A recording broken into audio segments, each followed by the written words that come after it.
Hi all, welcome to BIS Academy, Science and Technology audio notes for prelims and mains. Today we're going to see Unit 5, Part 1, Chapter 1. We have completed 50% of our syllabus, so 4 more units to go. So what is the topic? Today's topic is development versus nature or development versus environment. Under this, which we're going to cover are environmental science. What is the significance of environmental science? Next is we're going to see objectives of National Environment Policy, that is NEP. After that, we're going to see National Conservation Strategy and Policy Statement on Environment and Development 1992. And then we're going to discuss about policy statement for the abatement of pollution. And finally, we're going to see the regulations and prevention of natural resources depletion in the country. So let's start our chapter with environmental science. So what is environmental science? The study of continuous interaction between the various components of the environment is called environmental science. It is the study of continuous interaction between various components of environment. So we'll study the interaction between various components of environment. That is environmental science. The science that deals with integration of physical, biological, and information sciences for the study of environment is called environmental science. This is another definition. It is an interdisciplinary field focused on the study of relationship of a natural world and relationship between the organisms and their environment. It mainly focuses on the study of the relationship of natural world and relationship between organism and their environment. For example, if there is a bacteria and its environment, the study about the bacteria and its environment, or the relationship between them, or human being and its relationship with the environment, or a bird, its relationship with the environment. So this is environmental science. Okay, so what does this encompass of? Environmental science encompasses various fields of sciences like biology, engineering, earth sciences, geography, geology, ecology. The industrialization era, which started in 1750, resulted in widespread destruction of environmental segments like air, water, land, biodiversity, etc. were all destructed. According to UNEP, that is United Nations Environment Programme, the present developmental models which seek economic prosperity can no longer be continued as the developmental models because they have already exhausted the major resources of the environment. Recently, the UNEP, that is United Nations Environment Programme, has warned the world is already getting ready for another mass biodiversity extinction, mainly fueled by anthropogenic factors. What are anthropogenic factors? Man-made factors. Okay. Hence, the improvement of present environmental conditions requires the adoption of principles of environmental science. So that is why we have to implement, to protect our mother nature, we have to implement the principles of environmental science. Why? To reconstruct and re-establish the environment components for the sustainability of present and future generations. Okay, even though such issues were earlier addressed by reports like Limits to Growth of Club. Where is it? It's in Rome. And then Our Common Future of Brundtland Commissions. The implementation of these recommendations of these reports had been very small, very dismal. Hence, there is a need for proactive approach by international organizations as well as individual countries for protecting the present environment as well as developing remedies for cleaning up the environment and establishing pre-1750 environmental conditions. Environmental science offers solutions to achieve such objectives by gradual development of traditional knowledge and modern breakthrough in technologies. Okay, let's look at the objectives of National Environment Policy. There are different policies for forests, water, environmental pollution for the country, but the experience in implementing these policies over the years has not been satisfactory. Hence, taking into account the need for comprehensive policy approach to the management of environment in the country, a new national or a new environmental policy was announced in 2006. Considering the comprehensive approach for the management of an environment, a new national environment policy was announced in the year 2006. The National Environment Policy, announced by the Ministry of Environment and Forests, aims at mainstreaming environmental concerns into all developmental activities. It emphasizes conservation of resources and the points that the best way to aid conservation is to ensure that people dependent on resources obtain better livelihoods from conservation than from degradation of the resources.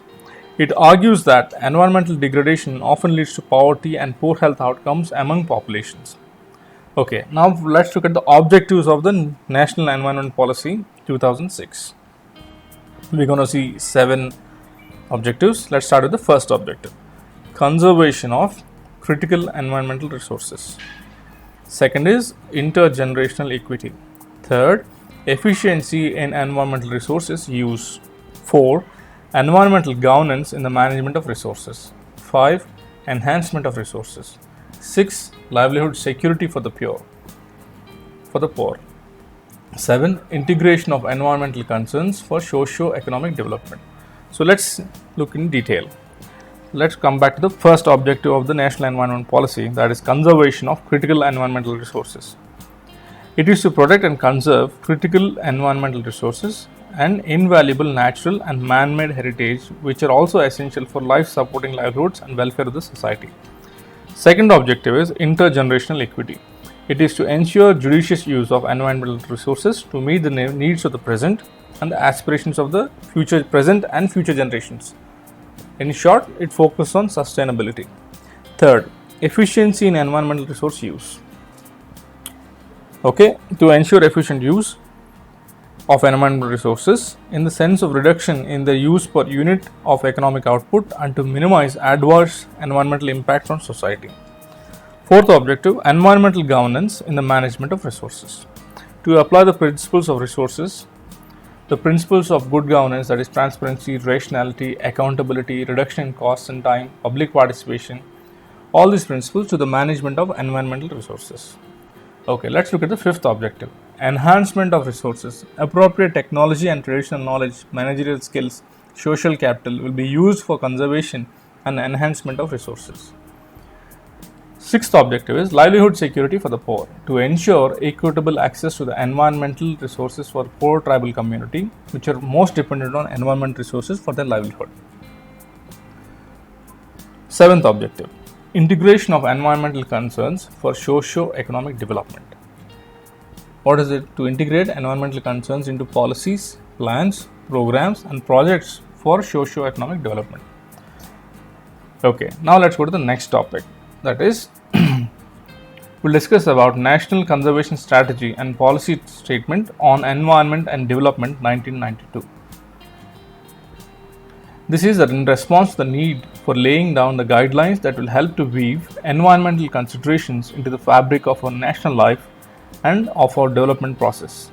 It is an expression of India's commitment for reorienting policies and action in unison with the environmental perspective. What does it talk about? It talks about nature and dimensions of the environmental problems, actions taken in response to the problems, and lists out the priorities and strategies for action. It also views developmental policies from environmental perspectives and the support policies and systems required. So this is the National Conservation Strategy and Policy Statement on Environment Development 1992. So let's discuss about the policy statement for abatement of pollution. What does abatement mean? Abatement means subsiding or ending it or stopping it. Okay. Policy statement for abatement of pollution was adopted in the year 1992. The objective of this policy is to integrate environmental considerations in decision making at all levels. So what is the objective of this policy? Is to integrate environmental considerations into decision making at all levels. To achieve such an objective, the document lays down steps to be taken to prevent pollution at source, encourage, develop and apply the best available practical and technical solutions. The policy also lays emphasis on pollution prevention in the place of conventional end-of-the-pipe treatment, also identified the adoption of best available and practicable technologies as the key element for pollution prevention. So they're banking on technology. The focus of the various programs and schemes of the Union Environment Ministry and its associated organizations related to pollution prevention and control is therefore on such issues such as promotion of clean and low waste technologies, waste minimization, reuse or recycling, improvement of water quality, environment audit, which is important, natural resource accounting, development of mass-based standards, institutional and human resource development. The whole issue of pollution prevention and control is dealt by or with a combination of command and control methods, as well as voluntary regulations, fiscal measures, promotion of awareness as well. Okay, so this is the policy statement for abatement of pollution. Okay, is there a need for regulating and preventing natural resources depletion? Yes, absolutely, there is a need to prevent the natural resource depletion. India's large population, rapid urbanization, and expanding industrial production have led to exploitation of available limited natural resources. We have very limited natural resources, but there is a rapid increase in population and there is a rapid increase in urbanization as well. With this, we have depleted our resources, and then it's a concern for future as well. Future generations might not be having access to these resources. Ensuring resource security requires an integrated, concerted and a collaborative approach in order to fulfill the needs of vast and growing population. To ensure resource security, we need an integrated, concerted and collaborated approach. Okay. Also, the environmental burdens emanating due to the resource extraction, utilization and disposal, including land degradation, biodiversity loss as well as air and water pollution, remain of a great concern. Enhancing resource efficiency, that is RE, and promoting the use of secondary raw materials is a pertinent strategy to address the challenges and reduce dependence on primary resources. So we can reduce the dependence on primary resources. That is one way. That is how? By promoting the secondary raw materials or enhancing the resource efficiency. So that is one method. There is also a need for regulating and preventing natural resource depletion and promoting optimal utilization of resources. Increasing the resource efficiency is also considered as a sustainable approach. Resource efficiency is making more with fewer materials. In practice, through a life cycle approach, it leads to minimizing impact on environment and the associated social burdens, transforming the waste into resources, fostering circular economy, and strengthening resources security. Through this, there is a immediate need for regulating and preventing the natural resources depletion, especially in our country. Okay, let's recap what we have seen. We have seen what is environmental science. We have defined it's the interaction between various components of the environment, or it also deals with integration of physical, biological and information sciences. For the study of environment is called environmental science. We have discussed that it is an interdisciplinary field focused on the study of relationships of the natural world and the relationship between organism and their environment. It encompasses various fields like biology, engineering, earth sciences, geography, geology, ecology. So the main aim is we have the industrialization era started in 1750. So from there we have started widespread destruction of environmental segments like air, water, land, biodiversity. So according to UNEP, that is United Nations Environment Program, the present developmental models which seek economic prosperity can no longer be continued as developmental models. So our aim is to bring back the world to the pre-1750 environmental condition. Next, we have seen the objectives of national environmental policy. What are the seven objectives? This policy was announced in 2006 by the Ministry of Environment and Forests. National environment policy has roughly around 7 objectives. That is, 1 is conservation of critical or important environmental resources. 2, intergenerational equity. What is intergenerational equity? In other words, it is about sustainability. 3, efficiency in environmental resource use. 4, environmental governance in management of resources. 5, enhancement of resources. 6, livelihood security for the poor. 7, integration of environmental concerns for socio-economic development. And then we have seen National Conservation Strategy and Policy Statement on Environment Development 1992, and mainly we focused on policy statement for the abatement of pollution.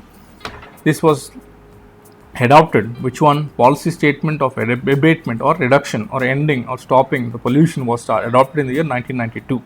The objective of this policy is to integrate environmental considerations into decision making at all levels, state level, union level, at all UT level, all levels. To achieve an objective, the document lays down steps to be taken to prevent pollution at source, and encourage, develop and apply the best available practical technical solutions. Okay, it also focuses on using modern technologies which prevent pollution. Next, we have discussed about the need for regulating and preventing the natural resources depletion in the country. Okay, with this we'll end our lecture today. If you have any doubts and queries or need any help, you can mail us to biasacademy@gmail.com. Thank you for listening. Have a great day.